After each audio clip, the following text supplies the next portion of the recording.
students really engaged in their communities, and where are the best places to start? Because like a lot of the teams right now are working on their research phase, and so they're kind of figuring out what are the best basically what are the best places in the community for them to start doing that. So yeah, I'd love to hear a little bit about like how you started volunteering together and like how you found that organization and kind of how you then grew Y to Y from that. Yeah, sure. So I think, you know, we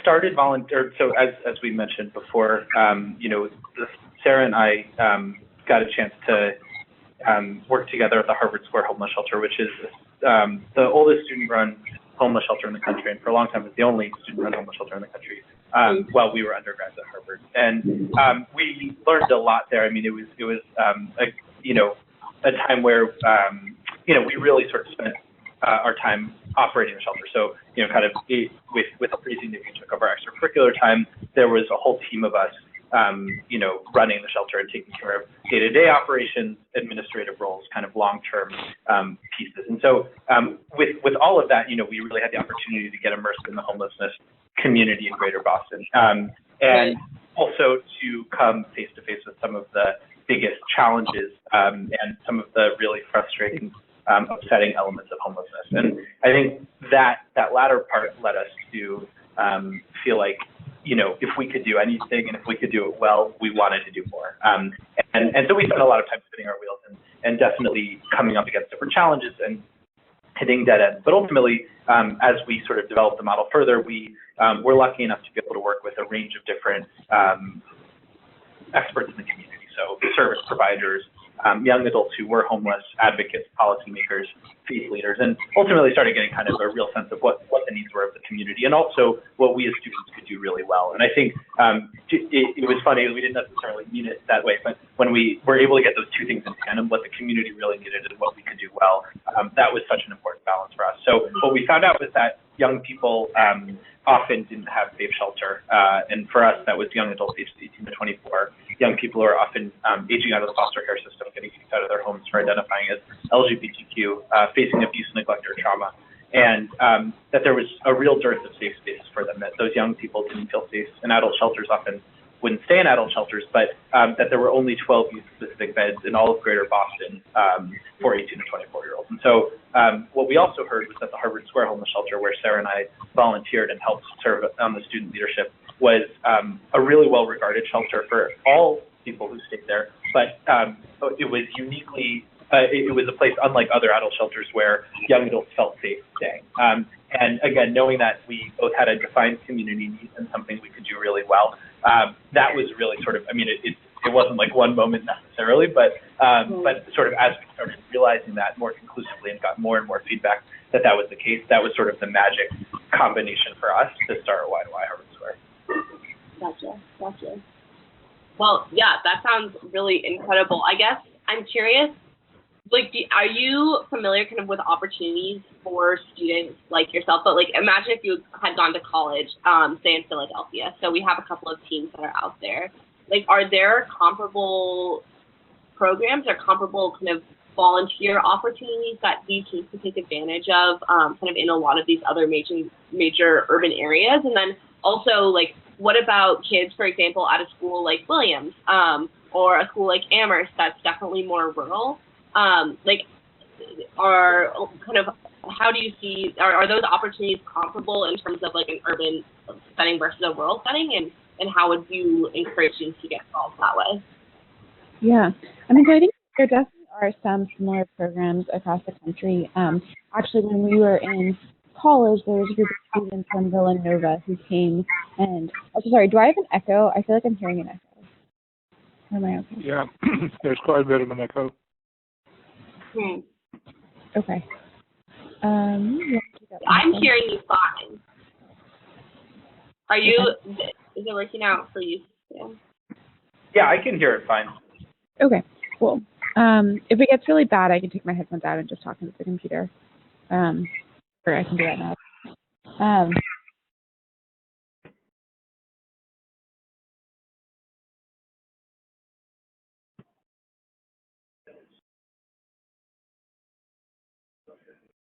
I can jump in on this one while Sarah gets acclimated.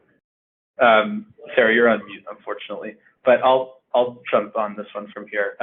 So I think what Sarah was getting at is that there was the other student-run shelter that emulated the Harvard Square homeless shelter was a group from Villanova. So they did start, and I think a couple of other Philadelphia area schools that did start a student-run shelter based on the Harvard Square homeless shelters model. So there is actually a student-run shelter in Philadelphia. But I think more broadly, and Sarah, feel free to jump in if you disagree, but I think, what we've found is that there are programs, not necessarily as reliant on volunteers or as student-driven, but really critical homelessness programs, primarily in urban areas, but actually in rural communities as well, that are definitely, not every program is in need of volunteers, and not every program can necessarily have the same experience, but many of which are in need of volunteers. And so I think that, one thing that, like, for us, it wasn't so much starting Y to Y that was transformative for us, although obviously it has been since, but it was working at the Harvard Square homeless shelter and volunteering, having a chance to really dive in and get immersed. So I think that for just, I don't know, at least I'd personally say that I think, whether or not you're interested in starting your own thing or doing a new thing, or even being part of a student-led program, what's, I think, fundamentally important, at least preliminarily, is to just get involved, to be part of a volunteering effort at a local program, at a local homeless shelter. It's just my thought.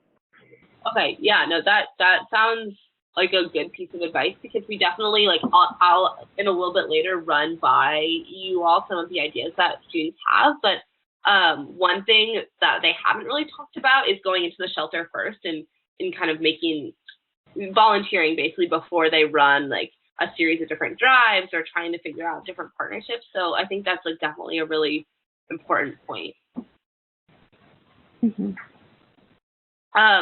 So yeah, one of our schools at UPenn, they're looking at running a tampon drive because the research that they ended up doing and what they ended up finding out about their community was that there is like a pretty large need for hygiene products, and especially feminine hygiene products. And so last time when we were talking with Matt, they were kind of looking for some advice about like the best way to implement that, and also how to handle it more long term. So basically, this is something that they want to start, but they don't want it to die like when they graduate, and they want to like be able to figure out like some kind of system.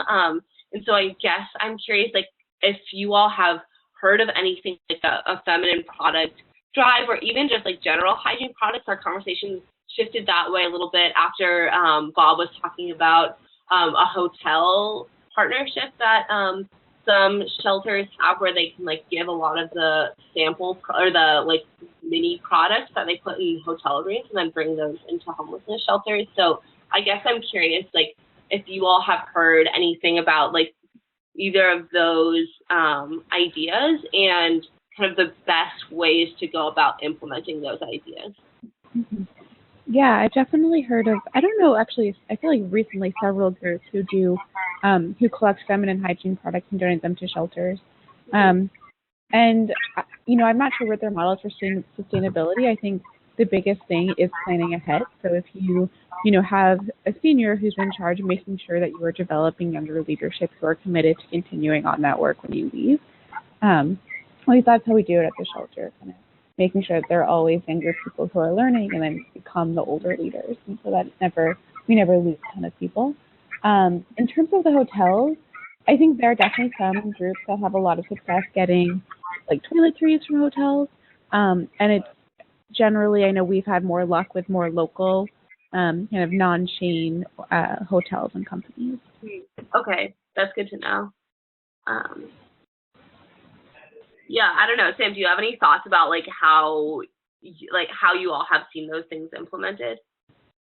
Yeah, I mean, like the thing that, and I may end up sounding like a broken record because I think it's certainly been my biggest learning so far. So I may repeat this again, and I'm sure Sarah had similar thoughts. But like, so with regards to like, you know, a hygiene product drive, a tampon drive, like a toiletry drive, it's like, so for us, for Y to Y, like as a shelter, that would be phenomenally useful. useful. We're always in need of hygiene products. For some shelters, maybe it isn't, right? And so I think the biggest thing that I would say is for any group to think, and maybe this is obvious, and so if all the groups are doing it, so much the better, but to really understand what it is that their local community needs. Specifically, I mean, the small hygiene products I know has been a real exciting one for a lot of our corporate partners like Bain who like to travel or who have a lot of people who travel, and I think they're going to be running one over the next few weeks. So that's a great opportunity for us, but I do think that it really is dependent on each shelter, and again, for us that would be phenomenally useful. Maybe for other shelters that's not the case. Gotcha. Yeah, so I guess going off that then, how would you guys recommend assessing the figuring out where are the biggest areas of need and assessing that kind of within each community?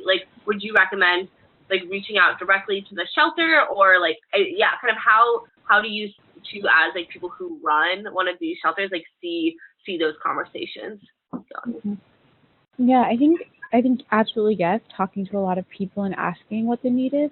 I think before you do that though, you need to come in prepared. So you need to be doing your homework, paying attention to, news sources, looking on people's websites, making sure that you're not coming in demanding, I think this sounds funny, but people are very busy, and so being respectful of people's time and know exactly what questions you want to ask, knowing what information is out there, and do your due diligence before you reach out to people. And then when you do, know what you want to get out of that meeting.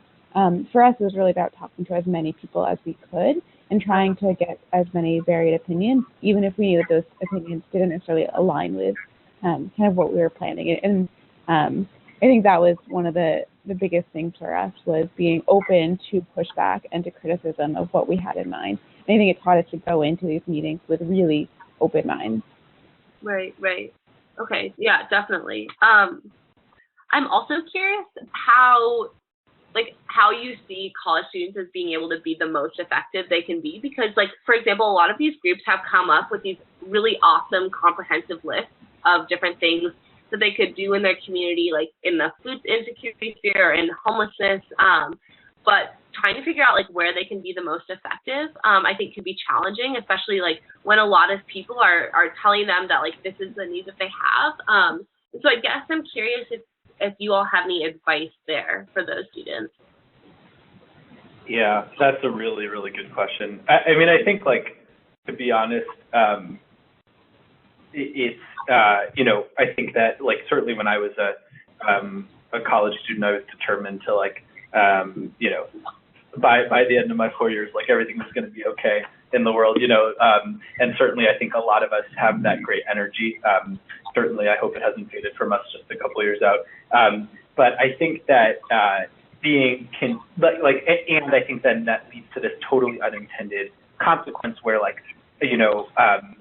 we might be going into a meeting with folks who've been doing this work for 25 years and maybe forget, and again, just because we're so optimistic and energetic, maybe forget that probably that same idea has been floated the last 3 or 4, times, or, it's at least 3 or 4 times the last 20 years or whatever.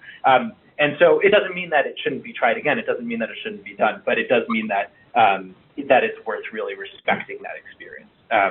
So I think that, first of all, just the level of patience is okay, and also and this sounds silly because obviously Sarah and I did start Why Do I, but that it's totally okay not to start something. That doesn't mean you can't bring a new innovative program to an already existing organization. Doesn't mean you can't do incredibly beneficial things. But for us, it was really, I think the sweet spot that we found, and I think we're very grateful for it, is that this was something that the community really knew it wanted. It just didn't have the resources and energy to make it happen. So again, if that means that you spend all 4 years just volunteering at a shelter, that can be extraordinarily valuable. But I would say that the biggest thing is looking at what you uniquely have to offer. And so, one thing that's beneficial, for example, about a student-run shelter is that it's a volunteer-run shelter, and so that means it's really cost-efficient. And so, to be honest, when we were looking at a very resource-poor environment, that was beneficial for us. Similarly, when we looked at it, we found that for a youth-to-youth model, there was some body of evidence to show that, or at least, and in talking to folks that young people who are experiencing homelessness might feel more comfortable working with young workers in the shelter, with college-age students, rather than adult authority figures. And so again, that was something we uniquely had to offer. So that would be, I think, a big thing. And then again, obviously, doing, to Sarah's point, like being really prepared, only pushing for those meetings when you're going to be in it for the long haul and that sort of thing as well. Right. I think a lot of what Sam is saying is like practice humility and like knowing that like I think even like we made a mistake at the beginning of having an idea of what we wanted to do going in, and it actually wasn't the youth shelter, it was something else. And I think a lot of people kind of would like, yeah, like that sounds good, and it wasn't until we really stepped back and said, okay, but what actually is the need and how can we do that people started listening. Right. I'm curious how that process changed for you, because I know so Kinetic has existed at Williams for a number of years now, and so it's just starting at a lot of these schools. And so I've definitely seen it at Williams, how a project will start out one way and then really morph into something else. And so I'm curious if you all can speak a little bit to that as well, because I think that's something that our teams are beginning to experience now as they move from their research phase to their design phase, and then seeing about how are they actually going to implement these ideas. And definitely just from checking in with them from September, October, November, December, and all of a sudden now their ideas are really changing. So yeah, I'm curious, do you guys have anything to say about that and what that experience was like for you?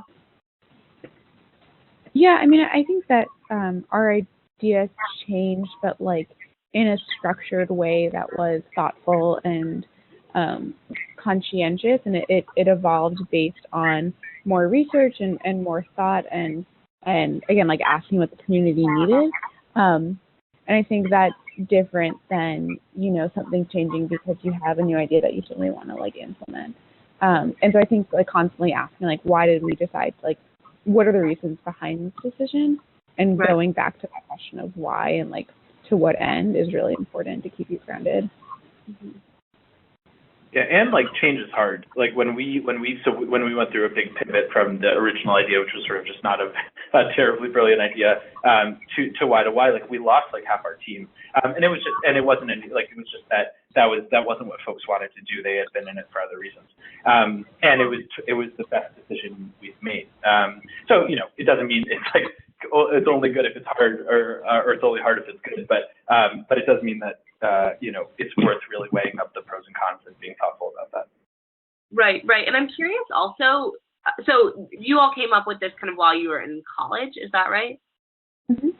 So who are your best mentors then? Who did you find as your best resources to kind of reach out to as you were really coming, you guys are obviously the case of this is the best case scenario, this is really incredible, the things that you all are doing, and who did you have that to kind of guide you through that process? For me in college, it was, first of all, I think it was a lot of my, not only peers, but kind of the older mentors above me who worked at the shelter. So, we were very close to folks who were a couple years older and really showed me how to do this work. And then I think when it comes to Why the Why, one of my big mentors was a woman who actually, in some ways, gave us the idea to do this, who really challenged us, but in a way that was kind of kind and, I don't know if kind's the right word, but understanding that we were well-intentioned, where some people might just oh, you guys are just a bunch of stupid kids. She really kind of took a stake in this work. So she ended up being a big mentor and is still a huge mentor to me and Sam in the project. And I think just to specify who that is, so that's a local service provider. So she, at the time, ran a drop-in center for homeless youth. So somebody, as Sarah said, who was willing to invest time, but was also a total expert rock star in the community. And just, right, I think to Sarah's point, it really says a lot about her character that willing to invest in us so early. I think the other person, thinking back really early on when we were very much doubting ourselves, we've been fortunate to work for a long time now with a professor at Harvard who studies in particular kind of social or welfare policy and data collection and performance stuff. And anyway, she's also just a brilliant woman and has actually been around. She has attended the church where the shelter that we worked at in college is based for since its inception. And so she's sort of familiar in all ways. And I don't know if it was we had this moment, it was sort of actually a series of several meetings where it was just totally we benefited just immensely from her conversation. And at a certain point, she was just like, all right, let's make this happen. And, you know, sort of joined us in writing, you know, sort of initial policy plans and stuff like that. And so I think sort of in tandem with the like on the ground service provider, having somebody, you know, who has since redirected master's DC students to us and has advised two of them to do, you know, research on some of our model. She's been invaluable in so many different ways and is really a part of sort of our family. And so I think, you know, we were incredibly fortunate with her as a mentor and, you know, a friend throughout this as well. Right. Oh, that's so incredible. I'm also curious, like, where are you all CY going? Like, where are you looking to expand? Are you looking to kind of create something that is like more national? Can you even talk about that with me? I don't know. Yeah. We're happy to talk about it. It is a phenomenal question. So we're right now. So we opened a year ago, and for us, what we said this fall, as we were sort of mapping out a 12-month vision, is that we want to really hone in right now on getting our program model down pat. I think that we've been pushing ourselves to both act with urgency because, as shout out to Bob there with your emoji with the glasses. Sorry, people listening to this probably won't tell, but Bob, our wonderful board members on the call too, who I think has made the point a few times, you know, that for, you know, sort of paraphrasing here, but for every night that we don't open, say, another shelter, you know, more young people are sleeping on the street. And I think that's spot on. On the other hand, getting this right is so critical because, you know, I think any number of sort of things that we could do too quickly or hastily would only do a disservice to the outcomes we serve. So, you know, that's a long-winded way of saying we're still figuring it out. I think that we certainly vision a national network of communities where all young people have, you know, safe places to be. But figuring out exactly how that happens is a challenge, and it's part of sort of this ongoing learning process. So does that mean we just provide a bunch of toolkits and throw them out into the world? Do we try and actively support students doing this work? Is there some in between? And so those are ideas we're sort of starting to test out and think about, but we're really grateful to have enough people to really like slow us down and make sure that as excited as we get, we don't get carried away and try and move in too many different directions too fast. Right. Yeah, well, that's awesome. Okay, well, I'm going to float a few more ideas by you from different groups, and then we will end because it looks like the Amherst students will not be making the call. But the first thing that we've heard a little bit about are students who are thinking of running a drive for like interview clothing and different like more kind of formal attire for people who are looking to go get jobs. And I guess I'm curious, like based on your experience, do you have any kind of input there or any advice for like how to run that, who to run that through, who in the community to contact about that kind of project? Yeah. I mean, again, I think it's very specific to me. I'm sorry. Did you say which community it's in? This one is in Philadelphia as well. In Philly. Okay. So yeah, there are definitely. I mean, shelters are a good place to contact. I think it depends on. So I guess with business attire, it's not as kind of age based, but certainly shelters. I know that's something that we're always looking for. Dress clothes. I'm sure that there are career centers that help people who are low income or homeless look for jobs, apply for jobs, prepare for interviews that you could reach out to.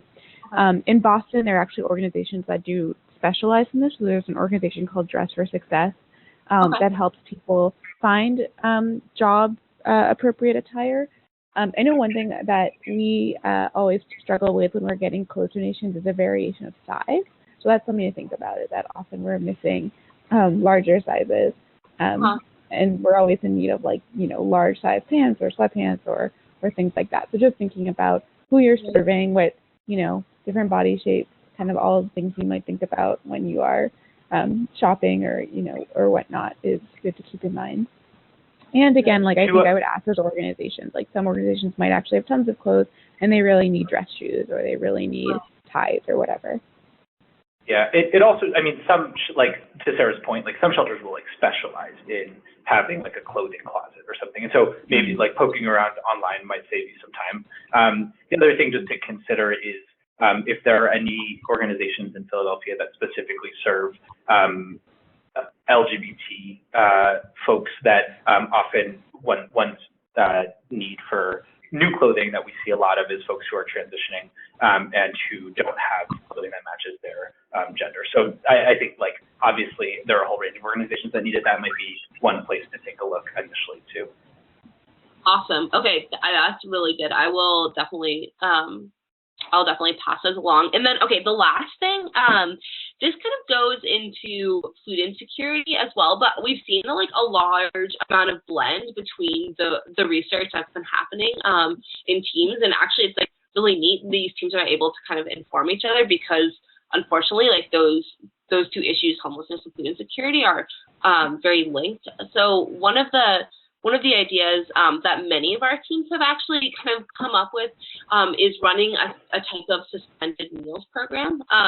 So Williams, one of the food insecurity teams at Williams ran a suspended groceries program where they were at a local grocery store, basically like you can buy the groceries for people in need, and then those people can go pick them up afterwards. And so this program would be similar, but with like suspending different types of food. And so like one of the groups was talking about a pizza place that sells dollar slices of pizza and like doing it there. And then so like this is an idea I think that's also been in both like rural and urban communities. So I'm curious if you all have had any experience with suspended meals and kind of how to get that started, because it's like I think a really awesome idea, but it doesn't exist in a lot of these communities yet. Like there's like no talk of it at all. And so do you have any ideas for like how teams can kind of introduce this to people and how they should go about that?